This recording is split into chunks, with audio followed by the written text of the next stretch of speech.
Ok, una disculpa, tenía mi micrófono apagado. El tema es 4.6, comparación de dos muestras pareadas. Yo creo que mi primera pregunta aquí sería, ¿qué entienden ustedes por muestras pareadas?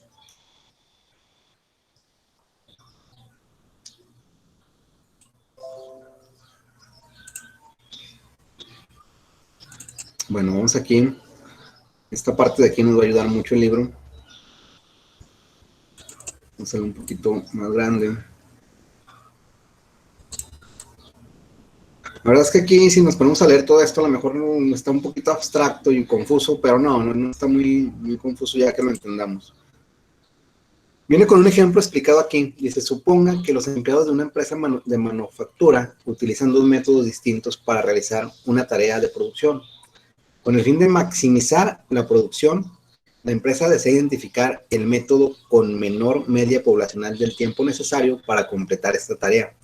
O sea, μ1, la media poblacional del tiempo empleado por el método 1, y μ2, la media poblacional del tiempo requerido para completar la tarea con el método 2, puesto que no hay ninguna indicación de cuál es mejor método, se empieza por suponer que con los dos métodos se obtiene la misma media poblacional de tiempo requerido para completar la tarea. De esta manera, la hipótesis nula es que H0 es que la diferencia de μ1 menos μ2 es igual a 0.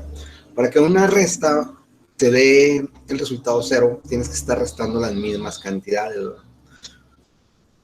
O sea, aquí estamos suponiendo que las medias poblacionales son iguales. Si se rechaza esta hipótesis, se podrá concluir que las medias poblacionales de los tiempos requeridos para realizar la tarea son diferentes con los dos métodos. En tal caso, se recomendará el que proporcione menor media del tiempo para realizar la realización de la tarea.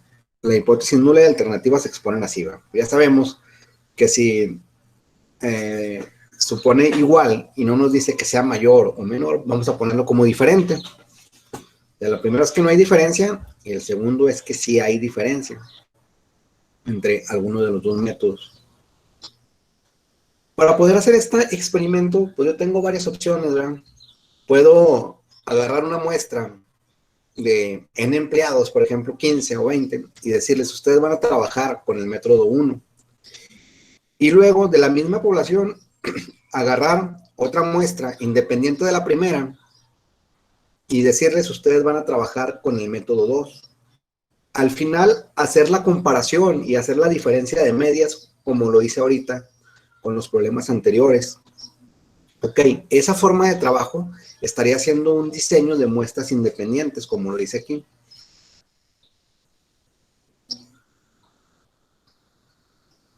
Fíjense que dice, en la elección del procedimiento de muestreo para obtener los datos y probar las hipótesis se consideran dos diseños alternos.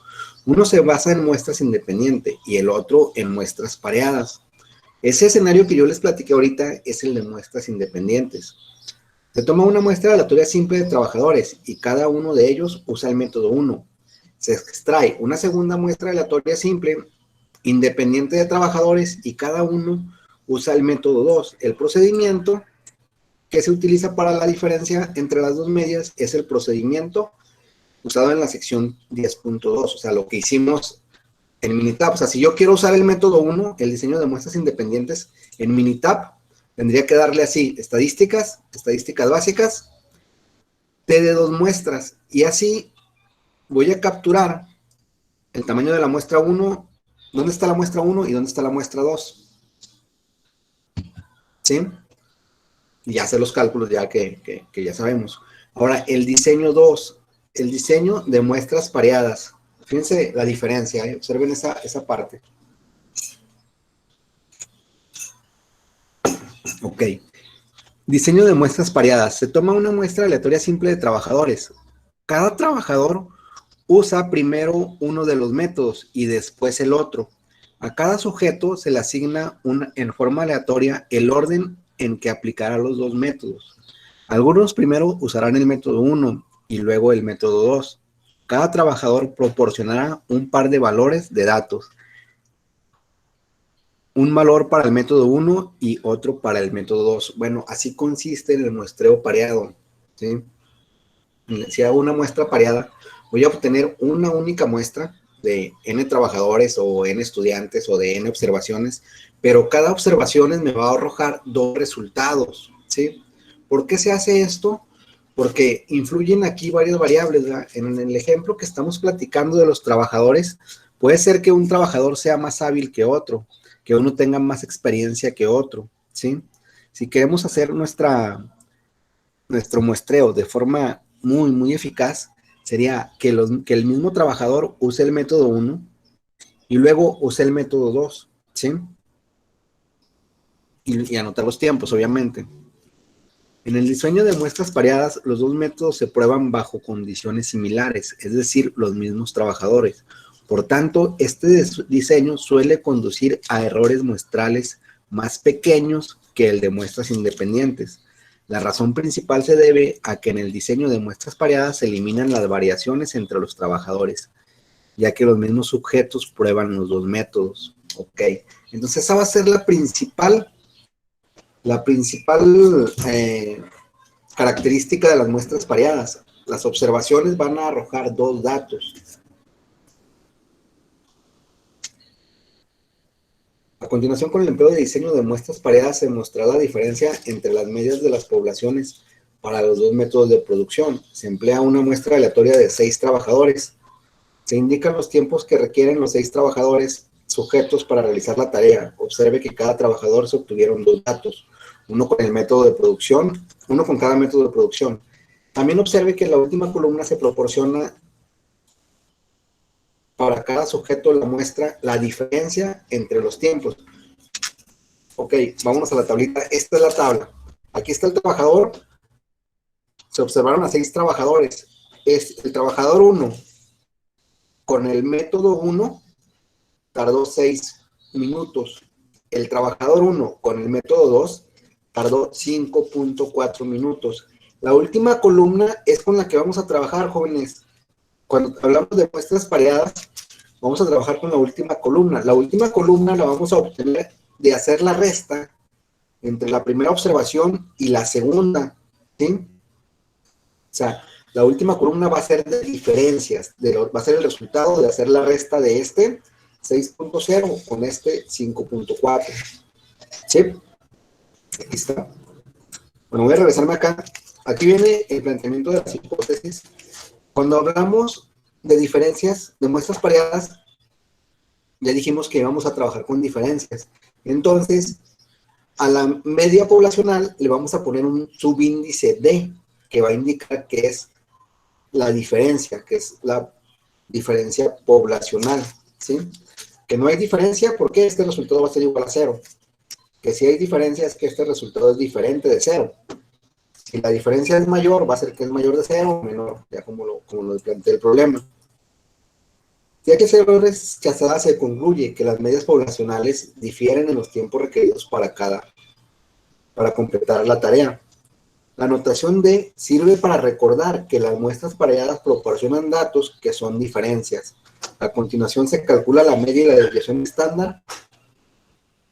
Bueno, es la fórmula de la media y la desviación estándar, nada más que aquí le ponen D porque son diferencias. ¿Por qué no quieres jugar conmigo, A Juancito? ver, espérenme.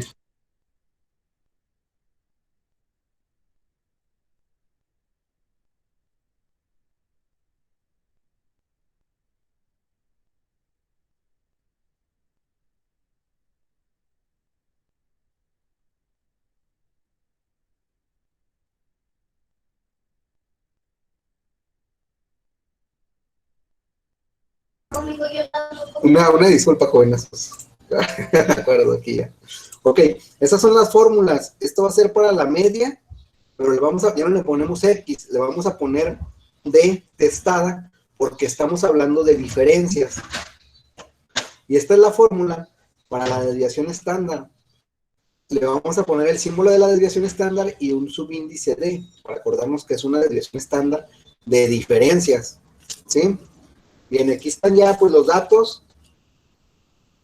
La fórmula, aquí viene la fórmula, estadístico de prueba para pruebas de hipótesis con muestras pareadas. Como estamos trabajando con observaciones que son menores a 30 y que los datos no se comportan de forma normal, vamos a utilizar la distribución T-student. Por eso el estadístico de decisión lo vamos a poner como T, pero si se fijan es la misma fórmula, es la media menos la media hipotética dividido sobre el error estándar de la media, ¿sí? Y pues aquí viene ya los datos, ¿verdad? A continuación se usará la ecuación para probar la hipótesis usando un nivel de significancia de 0.05. El estadístico de prueba se calcula sustituyendo, y pues ya ahí está, ¿verdad? Vamos a capturar estos datos en el Minitab. Y fíjense cómo lo vamos a hacer en el Minitab. Aguántenme.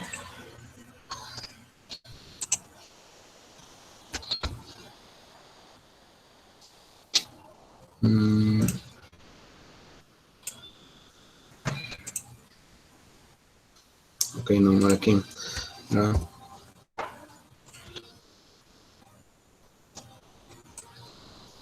Aquí. Estos datos los vamos a calcular en el Minitab. Aquí le vamos a poner método 1.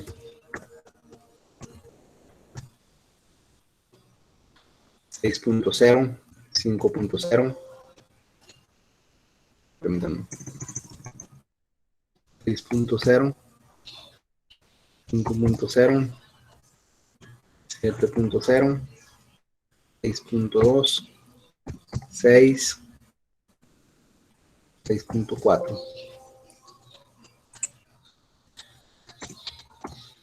Ahí está. Estos mismos trabajadores, ahora, pero déjenme lo capturo de nuevo, ¿no? Porque dejé estos en blanco. Déjenme hago otra vez aquí.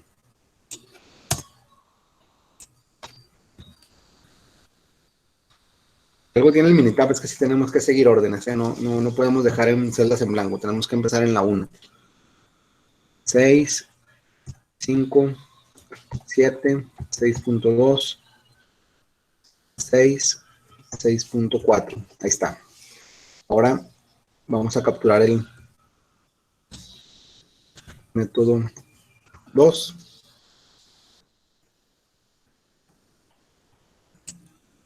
Ok, el método 2, vamos a poner aquí 5.4, 5.2, 6.5, 5.9, 6.0, 5.8. Ok, ya tengo capturados mis datos.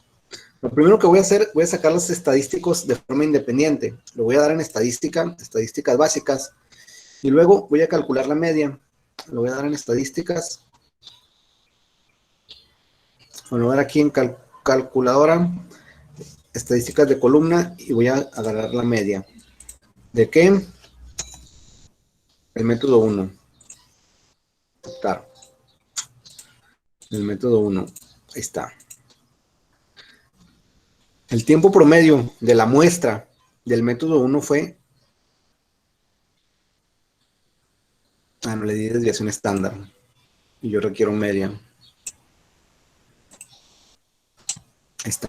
6.1 fue la media de los 6 trabajadores. Vamos a checarnos el método 2. La media. Voy a borrar esto de aquí. Voy a dar el método 2. Seleccionar. Aceptar. Ok, fue 5.8. Si comparamos las medias de las muestras, vamos a determinar que el método más rápido es el método 2, ¿sí? El tiempo promedio de terminar la tarea con el método 2 es de 5.8 minutos. Y en el método 1 fue 6.1. Pero ahí estamos hablando de medias de la muestra.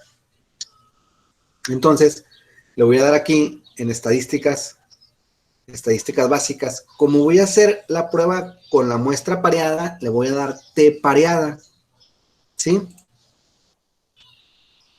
Como tengo los datos en cada columna le voy a dar aquí. Voy a borrar esto y voy a poner dónde están mis datos. Método 1, la muestra 1. Perdón. Método 1 va a estar en la muestra 1 y en la muestra 2 va a estar el método 2. Ahí está, ¿sí? Opciones. Nivel de confianza. No me acuerdo qué nivel de confianza marca aquí.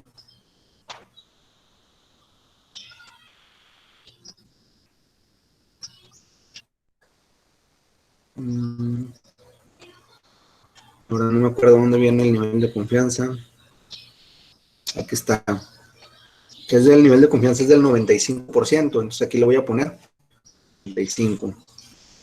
La diferencia de hipótesis es que no existe diferencia. Perdón. Que la diferencia es 0 y que la hipótesis alternativa es que es diferente. Lo voy a dar a aceptar. Lo voy a dar a aceptar. Ok. Y aquí está lo que me calculaba. Intervalo de confianza y prueba T pareada, método 1 y método 2. Aquí me da primeramente, pues, todas las estadísticas descriptivas. ¿Sí? Las medias, las desviaciones estándar y el error estándar de la media. Luego me da un intervalo de confianza para la diferencia de medias. O sea, ¿dónde se va a encontrar la diferencia de hacer la resta de esas medias poblacionales?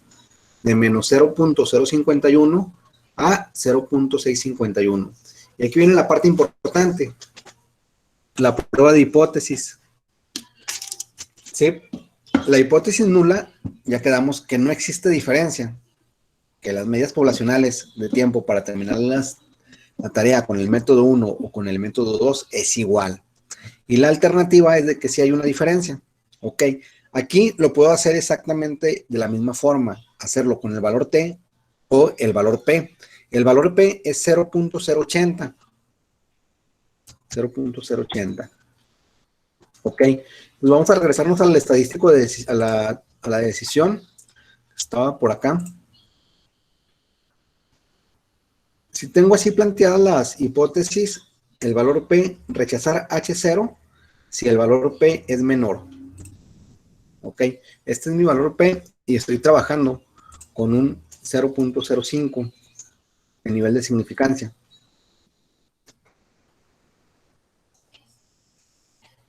Este es mi valor P y este es mi alfa.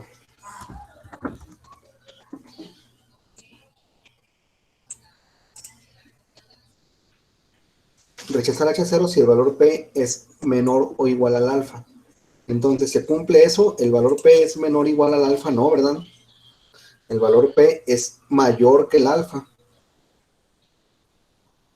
¿Sí? Entonces, se va a aceptar H0.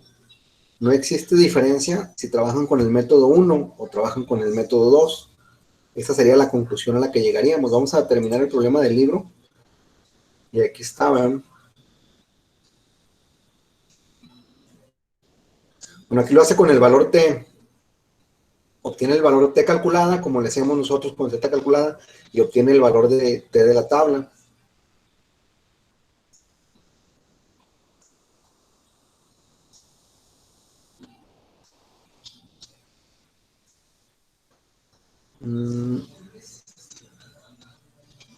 Fíjense, aquí está. Como se ve en el área superior que está entre 0.05 y 0.25 por tratarse de una prueba de dos colas, se duplica este valor y se concluye el valor P, se ubica entre esto. Es por esto que no hacemos el valor P a mano nosotros, ¿verdad? Porque no nos da exacto. Este valor P es mayor que el alfa, por ende, no se rechaza la hipótesis nula. ¿Sí? No se rechaza la hipótesis nula, que fue lo mismo que dijimos nosotros. Nosotros dijimos que se acepta que no hay diferencias entre usar el método 1 y el método 2. ¿Sí? Entonces, pues así lo van a hacer en Minitab. Con el Minitab la verdad es que les va a hacer los cálculos. Voy a detener la grabación para que no se haga tan grande esto. Minitab les va a ayudar a hacer los cálculos, pero necesitamos pues conocer los conceptos